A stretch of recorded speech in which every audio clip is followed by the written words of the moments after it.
بینەرانی ئاویل و خۆشەویست گەڕام و خدمەتان ئیدامەی بەرنامەی و خۆشەوی تەلەڤیزیۆنی پەرلوودان پێشکەشەکە. لەم بەشە لە بەرنامە داوام لە هاوڕێیان سعیدی یەگانە و هومایی گوناوگەر ئەندامانی کۆمیتەی کوردستانی حیزبی حکمەتی قسە واسەکەی لەسەر مەسحەکەی انتخاباتی جمهوری ئیسلامی و بۆ تاوتێکردنی لەم موضوعە داوەتمان کرۆ لەم هاوڕێیانە هاوڕێیان بۆەوەی پێیا بکەم لە دەنگ ئەگەر هەردوو زۆر خۆش ئەم بەشە لە بەرنامەی تەلەڤیزیۆنی پەرلوو. زۆر سپاس ڕێز و سڵامەیە بۆ خۆت و بینەران دەنگت زۆر باشە فەرموو. سپاس هاوڕێ سعید منی سەرواز سلام هەیە بۆ تۆ و بینەرانی تەلەڤیزیۆنی پەرتۆ لە خزمەتتان. سپاس بۆیەوە هاوڕێ سعیدەوەی پرسیارم ئاراسەیەوە وەکو ئەگاداری چەند ڕۆژەوە پێ بێسا مەسحەکەی بە ئیسلاح هەڵبژاردننی مەجلیسی شۆڕای ئیسلامی و مەجلیسی خۆبرەکان بەڕێوە چوو، بەڵام من پێشەوەی پرسیارەکەم ئاراستە بکەم یەک سری ئێتلاعاتی دەقیقم هەیە کە گوایە لە 31 ئۆستانی ئێران جەمعەن 2,859,351 نەفەر، یعنی کەمتر لە 3 ملیۆن نەفەر خەڵکی ئێران شرکەتی کردووە لە هەڵبژاردننی انتخابات. ئەم ئامارە کاتە 4.7%، کەمتر لە 5%. ئەمە ئامارێکە کە بە ئیسلاح ئەو حەکەرانەی عەدالەتی عەلی کە زۆر دەقیقە شتەکانیان و دەستڕەستیان بە ئامار و وەرقامەکانی خودی جمهوری ئیسلامیەدا ئەم ئامارەیان داوە. پرسیارەکەی من لە ئێوە هاوڕێ سعیدی یەگانەوەدا ئێوە با تەوەجێ بەو فەزای مبارزاتی و بەو فەزای کە ئاگادار بووین بازەوە دەکرا 77% تا 80% و زۆر جاریش دەکوترا تا 90% خەڵکی ئێران نەیان بە جمهوری ئیسلامی کتۆ ئەمەلە نەچوونەتە پای بەیسا هەڵبژاردن و مەسحەکەی انتخاباتی جمهوری ئیسلامی. ئایا اتفاقە کەوت بەڕای ئێوە؟ ئەگەر ئێوە لەم بابەتەوە ئامار وەرقامێکی دەقیقتان لە دەسترسادەوە و یا و جۆرەی ئاگاداری ئەم وەزیەتە هەن فەرموو بۆ بینەرانی تەلەڤیزیۆنی پەرتۆ تەوزەی زیاتر بدەن. بەڵێ سپاس دەکەم. تۆ مشاهدات ئەم انتخاباتە نیشانەدا کە واقعاً جمهوری ئیسلامی دەم انتخاباتە شکستی خوارد، شکستێکیش مفتەزەحانەی خوارد. قابل پیشبینیش بوو، حداقل بۆ ئێمە قابل پیشبینی بوو کە بە تۆجه بە وەزیەت جامە ئەو زاحواڵی کە لە جامە حاکمە مردم لە انتخاباتە شرکت ناکەن و جۆڕەدانەوە بە جمهوری ئیسلامی. ئەمە اتفاقە کەفت بە نەزەرم، ئەم اتفاقە کەفت و حقیقەتیش ئەوەیە دەیلەکەی زۆر ڕۆشنە، یعنی تۆ نەتەنیا انتخاباتە ڕوویداتێک ئەمڕۆ تۆ ئەگەر بنیتە بەتن ئەو جامعە ئەو تحولاتە و شکافێک بسیار بسیار عمیق، یعنی تەزادی بسیار عمیق و فاصلەیەک فرە گەورە کە کەفکە بین جمهوری ئیسلامی و مردم بخصوص دوای ئەم تحولات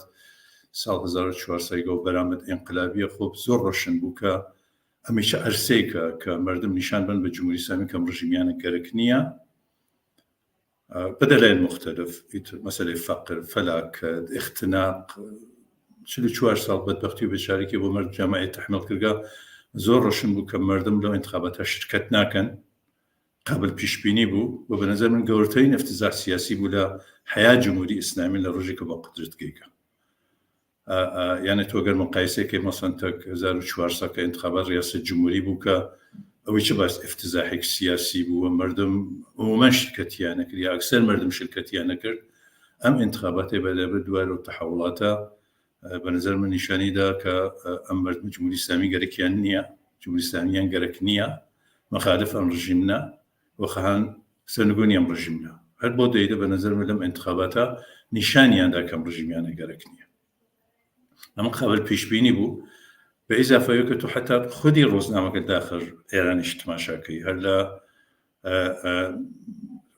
اعتمادۆ بیگرێت تا ڕۆژنامەی مێر گشتیان عموماً باسویانە کردگە کە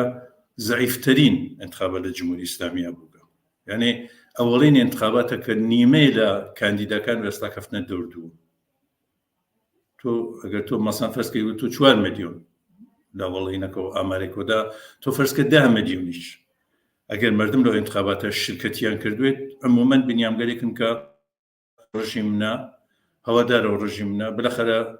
زندگی ئەمڕیان و ئایاندەیان بەم ڕژیمە بەستگی هەست و معلومە لە هەر شرایەتێک ڕۆن بالاخره ڕێدەن و ڕێکخەنەوە سندوقەکان بۆی کە بالاخره انتخاباتە بەرگوزار بێت. وەلی تو ئامار وەرقام نیشانەدات کە مردم 80% حد أقل مردم من يجمع 80% إذا تو مثلا شو زانم ري تشرمجو ري باتلو تقلبو كثافة كاري كجمهورية الإسلامية لهم انتخاباتي كايكا تو دانا 80% من الشركات يعني أكثرية عزيمة مرد مدام انتخابات الشركات يعني كرجا أكثرية عزيمة كا رقيانا لم رجيمة نفرتيانا لم رجيمة فقر وفلاكت بياني تحمل كرجا آزادينيا اختناق دسكيريوش كان جوي إعدامس ودواء اتفاقات كده سازر شوارسوي كديمان شو جمهورية الإسلامية شو جنايات شو وحشي قريك عليه مردم بكار بردومان عليه كساقري هات ناخيوان اعتراضيان كر وتيان أمر جمانة كركنيا مدبر خامنيا ود مدبر جمهورية الإسلامية ود وهمو برحال هويك بجمهورية الإسلامية مربوطة وليانا جير سؤال ونشاني كم رجيم انتخابات شبه نزل من أرسيقبو ترفتيقبو كبنزل من مرد بام رجيم نشامتن كأم رجيميانا كركنيا ونتيجة كيشي ماندي تو مشاهدات بنظر آمار وأرقام مثلا تتماشاك تاراني كشوارده مليون جمعيتيس مثلا براورد كريا قد 10 مليون ورديك سياسة شوارسة 500 نفر شرائط ينزل بك الانتخابات الشركات كن بانترين انتخابات نفر أول مثلا 5,000 ورديك يهورك يا مثلا فرض كين دا خراسان رزوية كنسيك 5 مليون بإصلاب أتوانا رأي بدان 39,000 مثلا رأي هاورك يا لكردستان سنوخ كان خالي بوغا هم آمار وأرقام هم خودی به نظر روزنامه رژیم نشانه داد که مردم عموما اکثرا یا اکثریت مردم 80% مردم به نظر من کسانگری که نفرتی از رژیم روزیانه گرکنی و خاصه نکنی رژیم انتخابات شرکتی نکرد و هر وقت اشاره بکر به نظر من شد درفتی با ارسی بوده مردم با رژیم نشان بدن دوای او کشت اعتراض و مبارزه و امانه کم رژیمیانه گرکنی و خاصه ام رژیم نه. تفضل توضيح كان ذكر مولاتان هاورا هما ينالوكو هاورا سعيد متوي عمر وقالك ذكر هذا سامنا في الجزائر سيوكتم هم انتخابات بإطلاق بوشي بم أندازة دنگو هراي دنگو هراي بم معنى واقعا أو هم ونار الضايتي 90% نار الضايتي نتشونا فاي بصاحة وجابني خلق وحشتي خصوة جانو دروني جمهور إسلامي بنظري وأهمية أم دورة أم مثلا السيابو من پێم وایە انتخاباتە لەبار سیاسی و تاقانە بوو لە عمری جمهوری ئیسلامیە ئەویش بە ئەو دلیلە کە لەبار سیاسی و جمهوری ئیسلامی ها لە زعیفترین دەورانی حاکمیەتی خۆیە دلیلەکەیشی ڕوویاڕوویی جامعەیە کە لە ساڵانی ڕابردووە بە تایبەت لە چەند ساڵی ڕابردووە زۆر عەلەنی و توودەیی و ڕاشکاوانە هاتە سەمەیان و بەعزە سیاسەتگەری جمهوری ئیسلامی عەمەڵەن خونسا کردەسەوە ئەمە بۆ سەبایسەوە کە ئێعتراز عەلەی جمهوری ئیسلامی بێتە شتێکی هەمەگیر یعنی جاران ئەگەر هەر کاریگەر و مردم زەحمەتکێش یا ئەو کەسگەرەوە مناڵیان کوژیە یا مردم بێکار یا لەسەر دەستمزد کرێکار شارەداری و نازانم پەرستار بیمارستان و ئەمانە ئاهاتنە سەر بە ئیسڵاح ئێعترازیان ئەکرد ئیسا ئێعتراز بووەتە لۆگۆی جامعەی ئێران عەلەی جمهوری ئیسلامی و ئەمە بەتایبەت لەم ئاخرانە دوای ئاخێز 1401 هەر وەک تۆپەڵە بەفرێکوە لە بەرزایەک و تل ئەوێتەوە هەر گەورایەوێتەوە بەڕاستی گەورە بووەسۆ ووا گەورە بووەسۆ کە جمهوری ئیسلامی ئەم جارە لە هەموو وەخت زیاتر ئەحساس خەتەری کرد ئێمە تماشای سەفەحاتی ڕۆژنامەکانی خودی جمهوری ئیسلامی کەین تواشای ئسهاراتی مەقاماتی پایە بەرزی بکەین تواشای ئەسەن میدیای دەرەوەی خۆی بکەین لە خاورمیانە لە ئەوروپا وهای پێ هاتووە کە تۆ ناتوانی تقریبا ناتوانی بە کەس پیاکەی بڵێ جمهوری ئیسلامی ئەمێنێتەوە لەوانەیە لەسەرەوە کە چۆن ئەچێ اختلاف بێت کەسانی بێژن جەماعەتی لە خۆیان تێتە سەرکار نەخێر غەرب جەماعەتی تێرێتە سەرکار نەخێر انقلاب ئەوێت لەوانەیە نەزەراتی مختلف لەسەر چوونەکەی بێ وەلێ لەسەر ئەسڵی چوونەکەی کە جمهوری ئیسلامی ئیتر ناتوانێت بە حاکمیەتی مەسهەبی لە ئێرانە لە جۆغرافیای ئێرانە ئیدامە بدات تقریبا ئەتوانم بڵێم کە هەموو خەڵکێک مطلقاً ئەم عقیدەیانە هەست ئەمیش تەنیا لە بەحث و لە قسەکردنا دەرنەهاتە ڕەساڵەت جمهوری ئیسلامی بە شەهادەت زۆر عەرسەی سیاسی اجتماعی کە بەرامبەر بە مردم نێتوانیە جوایی باتۆ لەلایەن کۆمەڵان خەڵکەوە لە ئێرانە تەواو بوو ئەو ڕەساڵەتیە ئێوە تماشاکەن بزانن هەفتە نییە باژنشستەیەکە بان 6-7 ساڵ عمریە عمرێک کاری کردە بۆ ئەو نظامە ئەو ملیاردها وا خەریکن ئەیدزن ئەیبن بەملاو بەولا لە واقعا حاصل دەسڕەنج و استثماری ئەوانە ڕۆژ نییە لەبەر خاترەوە بێژێ پوڵەکەی خۆمم پێبەرەوە ئەوەی وا خستە سنووقەکە وا من خۆم بە دەسڕەنج خۆم دامە بەدەستەوە وەک ئەمانەتداری هەڵگیرێ پوڵەکەی خۆمم پێبەرەوە گەرەکم نییە هیچێتر تواشای معلم بکەن بزانن چی پێ تواشای جنبش کارەگەری بکەن تواشای دانشگا بکەن بزانن جمهوری ئیسلامی چۆن پێی بەرخوردەکە یعنی اعتراضێک وا لێنە ئەکرێت ئەوێتە باعث ئەوە خۆتان زانن پارەکە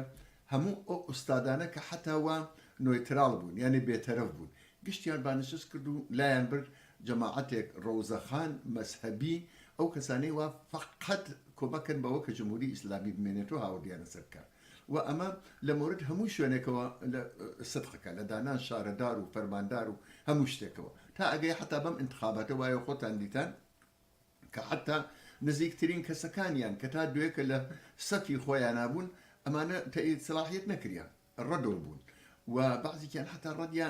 ڕێیان نەدا بەقۆڵ یەکێک لە خۆیان وتیان ئێمە ڕێشی بێت ئێمە سێدان ڕێی جمهور قبلیمان هیچ هەمووی ئەرسیانەکەیان ممنوع التەسویرن ئیتر وەختی ئەوان واسە ئیتر وای بە حاڵ ئەوە کە مردم جامعە چۆن بن ئەمە خۆی شرایەتێکی لە ئیسا پێشاوردە کە جمهوری ئیسلامی حل لە خامنەیە و حتا هەموو ئۆرگان و دەم و دەستگایەکی ئەزانی کە ها لە تونپێشێکی سیاسیە لە دەوری بەعدی ئاعترازاتی مردمە ئەمە ئەزانی هەر بۆیە گەرەکی بوو بەرامبەر ئەمە ئەدعاوا ئێمە ئێژین و مردم ئێژن کە ڕەساڵەتی نەماوە ئەوە خودی ئەم انتخاباتە نمونەیەکە ئیسە من ئێمە خدمان بە ڕۆفراندم و فلان و ئەمانە نییە بەڵام ئەمیشە نمونەیەکە بۆ ئەوە بە نە بە جمهوری ئیسلامی دەی وەختێ تماشاکی لە شرایەتی ئاوا وەختێ مردم تێنەمەیان جمهوری ئیسلامی ئیتر ئەزانێ خەریکی بە ئیسلاح چ سیاسەتێ بێ بۆیە ئێستا مەسلەی مانوونەمان بۆ جمهوری ئیسلامی لە هەموو ئەوانە مهمترەکە ئایا کێ ئەچێتە مەجلس کێ حەقی ئەخوریە کێ ئەعدام ئەکرێت کێ نازانم زەڵمی لێ ئەکرێت و ئەمانە ئەمە تەنیا بۆ جمهوری ئیسلامی مهم نەبوو بۆ بەرەی بەرانبەری کە عبارەت بوو لە جنبشی سەرنگونی و کۆمەڵانی خەڵک بۆ ئەوانیش مهم بوو ئێمە لە ئەم چەند مانگی گوزەشتا تەبلیغات و دەستگای تەبلیغی جمهوری ئیسلامی ماندی چۆن بە هەموو هێزێکەوە گەریکی بوو مردم بێرێتە پای سنۆق ڕێی بەڵام ئەوان هەموو دەسەڵات و قدرەت و ملیاردها دلار بەدەستیانەوە بوو بۆ ئەم کارە بەڵام مردمێکە لە بەرامبەریانەوە بوو دیارە ئەویش بێ دەنگدانە نیشتن بەرامبەر بەوە کە ئێمە ڕێی نادەین ما ڕێی نەمیدیم ئەمانیش بە ئیسڵات چالاک بوون بەڵام دیمان چەندێ وەسیع بوو دیمان چەندێک جەسوورانە بوو چەندێ نەترسانە بوو ئەو مردمە بەبێ ئەو ئیمکاناتە ماڵی و مادیە واقعا مقابڵەیان کرد لەگەڵ ئەو تەبلیغاتی جمهوری ئیسلامی وە شکستیاندا ئەوان پەنایان بۆ هەچی شتە برد ئەوان پەنایان بۆ گریان خامنەیە برد ئەسڵەن دیسکۆیان دانا لە خیابانە دەوڵەتسەرنایان لێدا و دەستیانە کرد و هەڵ ئەپەڕین یانێ زۆر لە چرگەرێ وا پێشتر لەسەری مردمیانە خستە زیندان وتیان بێنەوە ئەمە ئەکێت شایعیان داخست وتیان خەبەرێک خوب داری معین تێتەوە بۆ ئێران بێنەوە بۆ پای سنۆخڕێ لە هەموو شتێکیان کرد تا ڕۆژ انتخابات هەروە کە خۆتان نەزانن مزگەوتەکانیان کردە ئەو شتە نازانم ڕۆژ نوێژ جمعەدایانە مردمیان تەتمیع کرد لە بەعزە شوێنێکە بەعزێ لە ئەو نمایەندانە کە بە ساخەی سەر ئەو کاندیداتۆری ئەوڵیانە و یا چونکە خۆیان سەرمایەدارگەر گەورن ئەسڵەن غەزایاندا شام و نەهاریاندا بە مردم بەتایبەت لە بەعزە شارگەرێ لە کوردستانە ئێمە دیمان لە کامیاران لە سەقز لە سنە لە مەریوان لەمانە دیمان بەڵام هیچ کام لەمانە نەیکرد بۆ ئەوە کە ئەم شەڕە ئەم انتخاباتە بەڕاستی شەڕ بوو شەڕێ بوو لە بین جمهوری ئیسلامی و مردما کە جمهوری ئیسلامی تیا بازەندە بوو جمهوری ئیسلامی ئەزانێ خۆی چی کە ئەم انتخاباتە ئەگەر بیبردایەتەوە یانێ ئەوە کە خەتێ باتڵ کێشێ بەسەر ئەو ئێدعاوە جامعە هەسی لەسەر ئەوە کە ئەو ئیتر بۆی نییە بمێنێتەوە ڕساڵەتی تۆوە بووە تاریخی تۆوە بوو مردم ڕەدیەکەنەوە بەڵام مردم بە تۆری واقعی لەم انتخاباتە جمهوری ئیسلامیان ڕەدەو کرد و ئەمە زەمینە خۆشکەری ئەوەسەکە لە ئایندا لە اعتراضات و ئاخێزگەرێکا کە 100% ڕوو ئەدا و زۆر بە شکۆ و بە ئیسڵا بەربڵاویەکی زۆرترەوە ڕوو ئەدا ئەمە ئەتوانێت ئەو زەمینە باشە بێت کە بتوانێت کۆمەکا بە ئەوەکە بەرەو سەرنگونی جمهوری ئیسلامی بڕۆین بەڕاستی ئەتوانێت ئەمە تەئسیرکا لە جمهوری سەرنگونیە ئێوە تماشای تەواو مەحافل و ڕادیۆ و تەلەڤیزیۆن و تەواو کن و خوشبەن ئەو جامعە بکەن هەل لە زیبا کەلامەوە وا تەرەفدار خۆیانە تماشاکەن بزانن چی ئێژێت هەل لە پاڵ دەست خۆیانە تا خاتەمی و تا ئەو دانەکەیتر ئیتر خەڵکی کرێکار و زەحمەت کێش و مردمی عادی لێگەڕێکە ڕادیکاڵ و خەریکن قسەی دڵ خۆیان و سفرێ بێ ڕۆنەقی خۆیانەکەن لە نەتیجە بە نظر من نقطە عەتفێ بوو لە پاشەکشێکردن بە جمهوری ئیسلامیە لە ڕەوەند سەرنگونیەکەیە زۆر سپاس هەورە هەمایەندەگەرم ئێوەش هەورە هەمایەندەگەر بەستی مەمنونە بە مادەم زۆر سپاس بۆ تەوزیحەکانت هەورە سەعید پرسیارەکەم ئاراستەیەوە کەم بۆچی بەشێکی زۆر لە خودیەکانی جمهوری ئیسلامیش بۆیە منەڵام خودیای جمهوری ئیسلامی چون واقعاً ئەگە خودیای جمهوری ئیسلامیش ڕێیان بدایێ ئامارەکەیان لە 5% زۆرترە بوو من معنا کە ئەوانیش خودیەکان و یەکێ لەوانە بەئێستا خودی خاتەمی کە 8 ساڵ ڕێی جمهوری ئەو مەملەکەتە بوو و یەکێ لە سازندەکانی جمهوری ئیسلامی بوو و زۆر کەسی دیکە ناتوانین دانەدانە ناویان بەرین نەچووەتە بەئێستا ڕێی نەداوە دقیقاً قسەکەشی ئەمە بووە و توێ ڕێیدان بەچی ئەمە 40 چەند ساڵە هیچ ئاڵوگۆڕێ لە ژیانی خەڵکە پێک ناتوە ڕێی بەچی بدەین ئەمە قسەی سەرانی جمهوری ئیسلامی و ڕێی جمهورانی سابقی ئەو ڕژیمەدا ئەمە مانای ئەمەلی تەرجمەی ئەمە بۆ خەڵک کە بەپای خۆیان بە نەچوونی خۆیان بۆ بەئێستا پای مەزحەکەی انتخاباتی هەرو جۆرەی هاوڕێهومانی شارەی پێکرد نامەشروعبوون و نامەشروعبوونی جمهوری ئیسلامیان نیشاندا دەبێ مانای ئەمەلیەکەی لەمە بەولاوە دژ بە جمهوری ئیسلامی چی بێ ئایا فقط ئەمەیە کە ڕێی نادەین و جمهوری ئیسلامی بە 5% ئاراوە هەر جمهوری ئیسلامی بێ عملاً چی اتفاقی بێ بکەوێ بۆچی ئەم خودیانەی جمهوری ئیسلامی ڕێیان نەداوە بە نظر من لە قسەی هەم هەمایە بوو هەم پێشویمنیشە بوو بە دەرەجەیەک دەیل ئەسلی بە نظر من ئەوزایەکە کە لە جامعە حاکمە زۆر ڕشنە تەواجێگە بە ئەکسەریەت مردم هەڵەگرت کرێکار زەحمەتکێش نان جوانان بەلەخەرە بە دەلایل وەزیەتی کە لە جامعە حاکم بوو کە فەقر فەلاکەت اختناق سەرکوت جەنایەت خب ئەم ڕژیمیانە گەرەک نییە لە نەتیجە تەسیری هەست لەسەر هەموو ڕەوەندێک لەو جامعە البته بۆ ئشارەکەم کە مەسەن 110 نەفەر مەسەن لە ئیسلاح طەلەبان عەلا ڕەغمەوەی کە وتیگیانە بالاخره ئەم انتخابات ئازاد نییە و فیلتەرەکردێت وەلێ داوای کرد هەر لە مردم شرکت بکەن لەو انتخاباتە هێشتا بەشێک لەمانە بالاخره تۆ تەلەش خۆیانەوە سەر بالاخره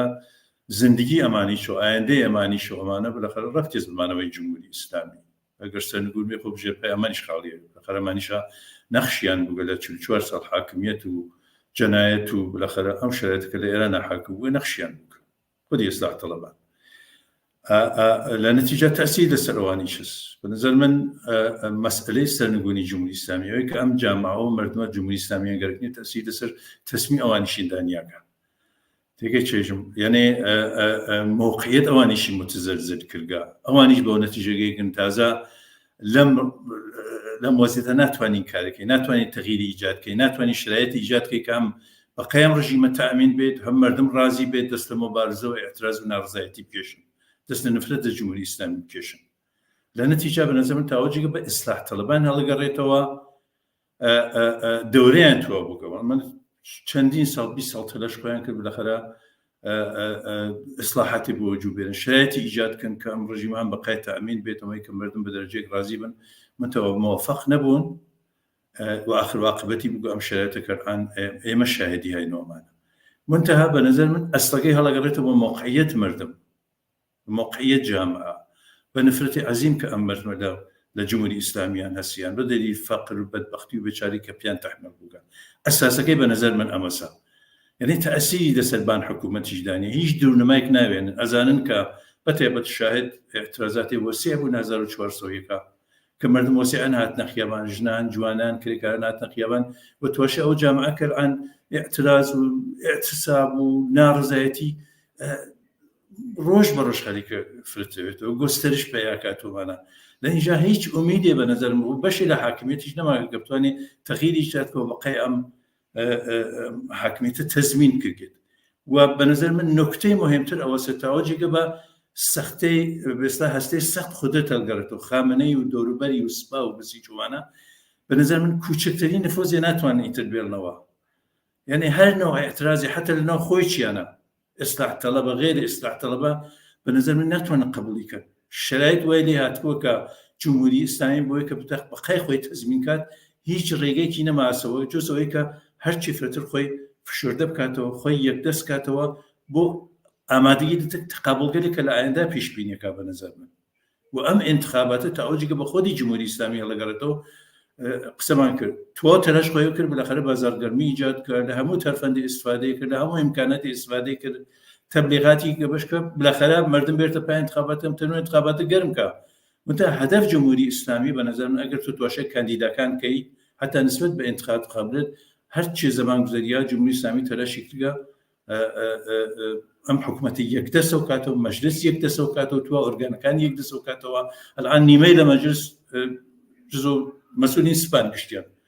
کردی باز نظامیان درا ورگا کوتشوال کراواتی امروز کرد مجلس دانشکن بۆچی بەدەیل ئەوەیە کە بە نظر من تاوەجێگە بە جامعەی رابطەی مردم تەک جمهوری ئیسلامی هەڵدەگەڕێتەوە موقعیت وای لێ هاتووە کە جمهوری ئیسلامی الان مەسەلە فقط بەقایە فقط مەسەلەی بەقا و حیات بۆ جمهوری ئیسلامی الان مەسەلەس لە نەتیجا گەرەکیە مەجلسەکەی دەستکە بۆ تقابڵگەر ئایندە وەی کە ئیتر هیچ نفوذی نێڵێتەوە هیچ منفەذی نێڵێتەوە هەموو کەسانگەری کە لە مەجلس و لە باقی ئۆرگانکان دەوڵەت جمهوری ئیسلامی هەست گشتی تەرەفدار خامنەیی بێت تەرەفدار سوپا بێت بەسیج بێت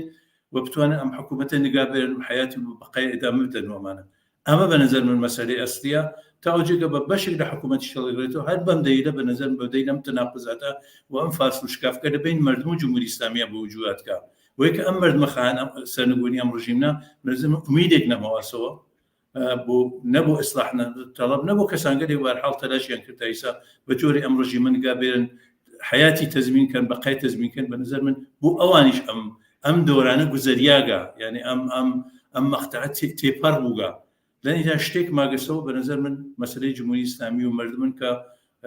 لذلك ومردم تو ترش خويانا كان باعتراض ومبارزه بالاخره بشنا بروا ترش خويان منسجم كان متحد كان يك بارش من خويان سادنا تكتيب خويان كم رجيمه روشنو كنا قالوا لذلك تروا الرجيم ك بنظر بتو توانيوا خليك أخوي منسجم كأخوي ساتنو بتقابل قد أنت لتك مردما ووقت تتماشى وجامعة كده برامبر اعتراض ونار زايتي وخاص ومطالبات مردما لكاريجر وجنان وجوانان وبعض شستكان ميجرا فقط سركوبة هيش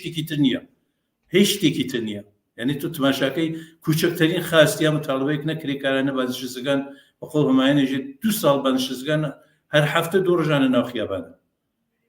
بلام جو خاص كان ينادر كتوا اگر امکاناتی که از رژیم به نظر من لخدمت بقای خویا و حیات خویا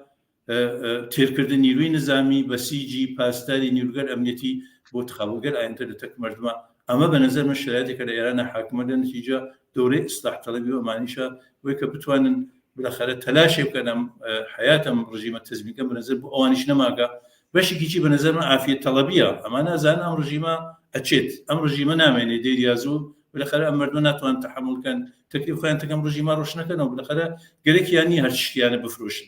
بالاخره عافيه طلبيه ويك عند النقري وبالاخره عندك يعني ببيتو امانه للنتيجه بنظر من تلاشى المقداري باش يجي فاصل بقلنا رجيم زور صلب توضيح كانت هاورهم يعني هلوكو هردو تعرفوا فتان لو هم وتنفرتها خلقي ايران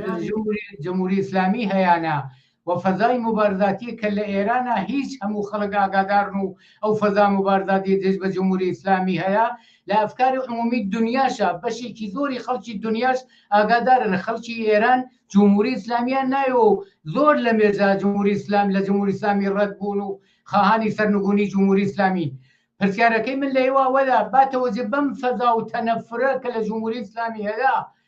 بوشی خلقی کردستان ایده البته ایده کی زور کم لخلشي كردستان شونا باي مسحكي انتخاباتي جمهوري اسلامي و بۆ مزدورانی کاندیدی ئەو ڕژیمە تەبلیغیان کرد هۆی ئەم مەسەلە چی بوو لەم فەزا مبارزاتی و ناڕەزایەتی و تەنەفرەکە لە جمهوری ئیسلامیەدا ئەدەی خەڵکە چنە و کاراکەن.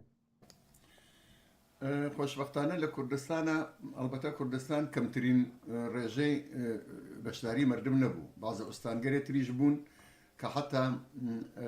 یا وە کوردستان بوون 2% بوو نازانم چەنە یا حتا لە کوردستانیش کەمتر بوون بەڵام هەر بەو دەلیلە کە لە باقی شارەکان ترا هەیە ئەوەڵەن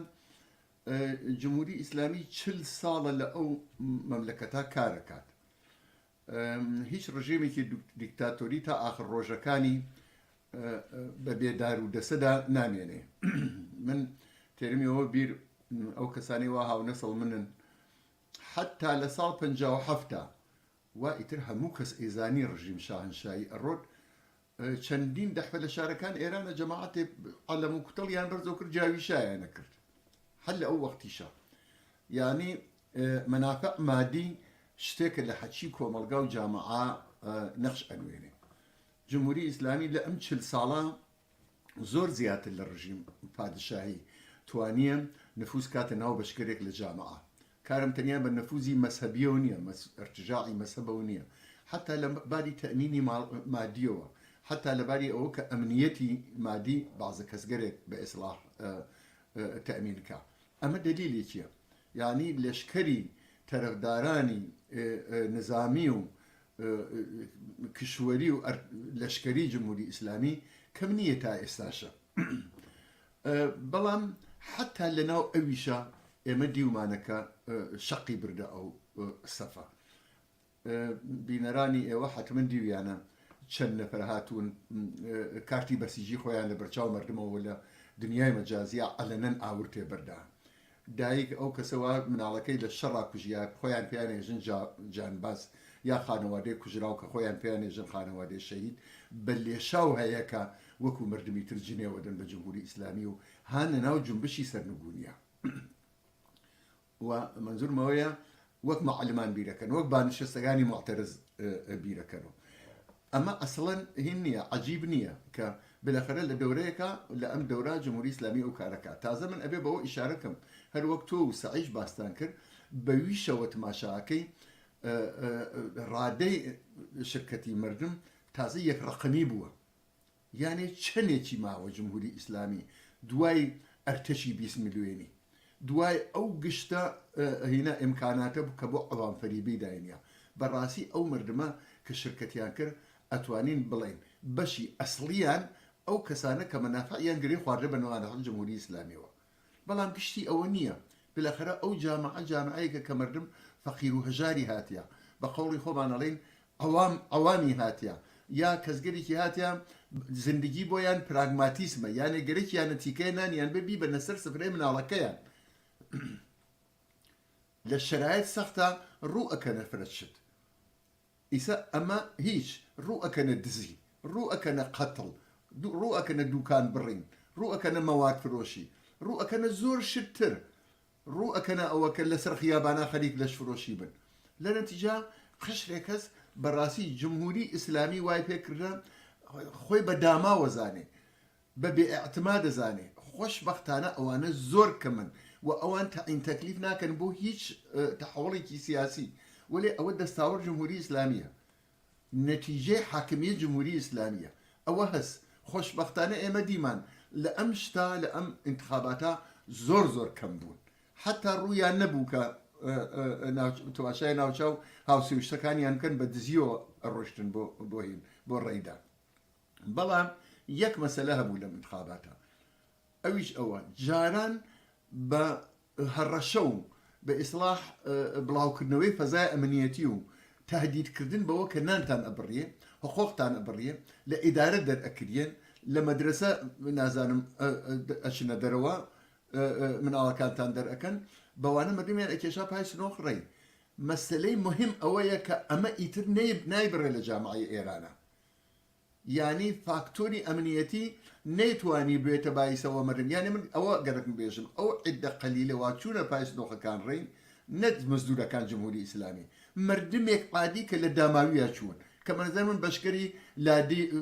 دیەکان و لە شوێنە پەرتەکانە زیاتر کە تەبلیغاتی مەسەوی جمهوری ئیسلامی لەوانەیە گرتبێتی مردمێک وە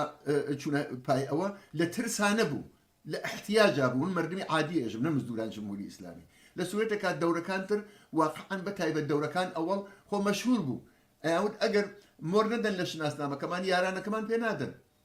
خاروبار ناتوانین بە فڵان شوێنە ئەگەر زمانی هەرزان بێ بیسێنین مردم پی هەمووی ئەوانە ماڵیە بە لەش خۆیانە وە گەرەکیان نییە نەتەنیا گەرەکیان نییە خەریکن بەرانبەری هینەکەن یعنی ئەمەوێ بێژم ئەکە ئەم انتخاباتە ئاوا بوو کە ابتکار بەدەست ئەو کەسانەوە بوو کە ئەو بەشە لە جامعەوە بوو کە وتیان ئیتر ناترسن لە هیچ ناترسن لەوە کە جمهوری ئیسلامی شناسەمەکەیان بدڕێیا مەسەڵەن ویزایان هینەکەیان پاسپۆرتەکەیان بۆ خارج مەسەڵەن ویزایان پێ نەدا ممنوع الخروج بن فلان بن حتى ڕادەی ئەو نەوەسێع بوو گەی بەکوێ گەی بەناو قشری بانێکە واقعاً لەبار ماڵیشە و هیچ هینێکیان نیە هیچ مشکڵێکیان نییە هونەرمەند و شاعر و نازانم ئەدیب و ئوستاد دانشگا و زۆرێک لەوانە وە لەبانەوە بوو بە شتێکی هەمەگانی جا من ئەوە ئەڵێم کە ئەوەڵەن دەرەجەیەکی زۆر کەم بوو خۆشبەختانە سانیان بە نەزەر من ئەشێ زۆر تەبیعی بەرخوردی پێ بکەین اتفاقاً زۆر باش بوو زۆر باش بوو زۆر کەسویان ئەزانی مردمێ زۆرتر ئیمکانی هەست لەبەر احتیاج بڕۆن بۆ ئەوێ مەولونامەدانان توانی مردم کێشێتە بەرەو نەتوانی ئەوە کە قەسابیانەکرد لە کوچەکانە و گۆشتی مەولویان بڵاو ئەکردەوە نە ئەوە کە ئێمە کارخانە تێرین بۆ ئێرە و جادە ئەکێشین بۆ ئێرە و لولە گازە کێشین بۆ ئەوانە کۆن بووە لەم چل ساڵە هەموو ئەوانە باتڵەوە بووە منزورم ئەوەیە کە خودی ئەمانە دلیلی ئەوەسە وەێ ئەوەی کە واقعیەتە ئەکسریەتێکی زۆر تعینیان کرد و نەتیجەم انتخاباتیان ڕوبدنیان ڕاگەیان نە و ئەقلیەتەکە چوونە پایسنۆخەکان ڕێی ناکرێ بە تایبەت بەو مردمە کە لە بەر هەژاری و فەقیری و لەبەر برسیەتی و نەداری ڕۆژنە پارسنۆخەکان ڕێی مقایسەیان کەی لەگەڵ جەلادانی بەسیجی و پاسدار و ئەرتەشی و نازانم مەڵا و حوزەی علمیەی قۆم و فڵان و ئەمانە ناکرێ لەگەڵ ئەوانە یەک جۆر مامەڵەیان لەگەڵ بکەیت ئەوانە جزوو لەشکری ئێمە جزوو لەشکری ئەوانە کە ڕێیان نەدا کارە خراپیان کرد چون ڕێیاندا ئومێدوانم وایە پێ بێ ئەوزاع جامعە ئەو تەکوتوکیچە داحپێتر ئەسەر نەچن بە دەور جمهوری ئیسلامیە زۆر سپاس بۆ تەوزەکانت پرسیارەم ئاخرین پرسیارە فرسەتێک دوومان نەماوە لەپەری سێ دەقەت زیاتر وەخت نییە پرسیارەکەم ئاراستەی هەردووکانە بە تەرتیب لە پێشدا هەورەسایی فکرەکەی نەتیجەی انتخاباتە باتەوە جێ بەو فەزا بەو تەوزیحاتانەی کە خۆتان داتان و هەروەکو ئاگادارین 5% کەمتری خەڵکی و کۆمەلگا ڕێیانداوە بەڵام خودی ڕژیمی داعاکە گوایە 41% ئەو چەند سەعاتش کە تەمدیدیان کردەوە فقط بەوە بوو سندوقە خاڵیەکان پڕ بکەن ئەمە شتایە بوو کە جمهوری ئیسلامی هەمیشە شگردانەی بەڕێوە بردووە لەم رابطەیە خەڵک بە دوایە انتخاباتەیە چه ئەقدامێکی عملی دەبێ بکەن تا ئەوەی کە هەنگاوێ زیاتر بە سەرنگونی جمهوری ئیسلامی نزیکتر بینەوە هەورەسایی لە پێش هاتەوە هەورێ هوماینەم سوالە شاملی ئێوەش دەبێ و هەرکامتان لە گۆشەنگای خۆتان وێکی 3 دقە فەرموون. بەڵێت دوای انتخابات بە نەزەرم تەنیا شتێک تەغییرەکات تەشدید بوحرانە تەناقضات جمهوری ئیسلامیە گرانیە تەوەڕمە انتخاباتی بەرگوزار بوو ولا دوای انتخابات و قبل از انتخابات بە نەزەر من ئەو شتەکە تەغییرەکات ئەو شتەکە پیشبینیە کردێ بە نەزەرم تەشدیدم بوحرانگەر سۆم تەناقضاتەسە ئەوە لە بەرامبەرەوە گۆستەرش احتراز و ناڕزایەتی احتسابات کارگەریە ئەدامێ مبارزات خودی بازنشستەکانە ژنانە و مەجموعی ئەم شتانە و بەنظر من لە تقابل تەک مردمە ئەو شتێک قابل پیشبینیە دوارە تەشدید سەرکوبە بەنظر من تەشدید فەزای اختناقە و هەروە بارها باسمان کرد لە قسەکان پێش شەوان کرد تەنیا ئابزارێکە جمهوری ئیسلامی بەدەستیەماگە بە تۆر واقعی هەر ئەبزار سەرکوبە یعنی هیچ دوورنمایك نییە هیچ خۆشببینیک نییە لاقل تاوجێگە بە ئەکسریەت مردم هەڵەگەڕێتەوە کەوەی کە گوشایشی لە زندگی یانە بە وجوو بێت معیشتیان باشتر بێت کار ببێت شغل ببێت هیچ کام لەمانێنی اختناق و سەرکوبمانی شکار لە جێگە خۆیان لە اینجا شتێکی قابل پیشبینیە بە نەزەر من دوو شتە یەکەوەی کە گۆستەرش اعتراضات و مبارزات مردمە کلیکارانە ئەو شتانە کە ئشارەم پێ کرد بەنظر من ئەم فاصلە عمیقترەوێتەوە، ئەم شکافە عمیقترەوێتەوە. جمهوری ئیسلامی هیچ کارێکی لەدەست نایە جز سەرکوب، و لەلایەکترەوە بەنظر من گسترش اختناق و سەرکوب دەجامێت. مردم چی بکەن؟ ڕێگەی تر بۆ مردم نەماگەسەوە. بەنظر من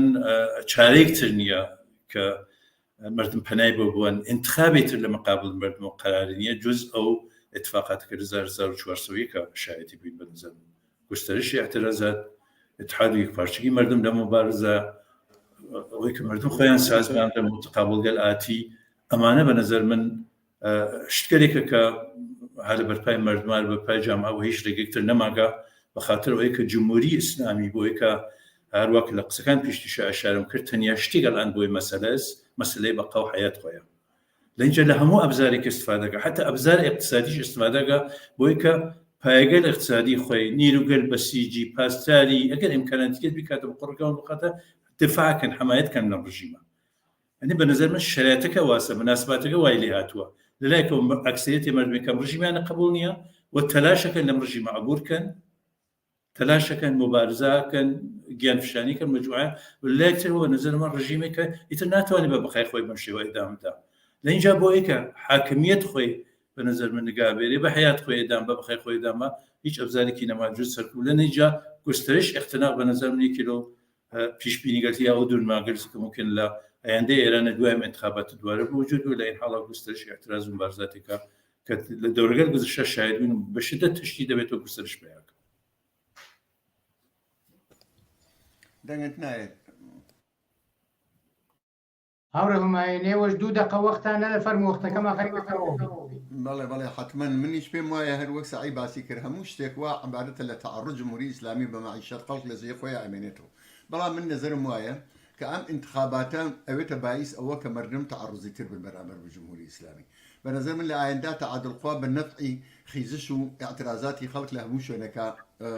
زیاکە. ئەم فروفیشاڵە کە جمهوری ئیسلامی ئێژە 41% مردم هاتن شرکەتیان کرده هیچ بەنی بەشەرێ بەغیر از خۆیان نەبێ باوەڕی نەکردە. لە نەتیجا مردم ئەم دەستاوەردەیان بۆ خۆیان سەلماندە. ئەوەی کە مهمە ئەویش ئەوەسە ئەبێت چاوی بخشێنن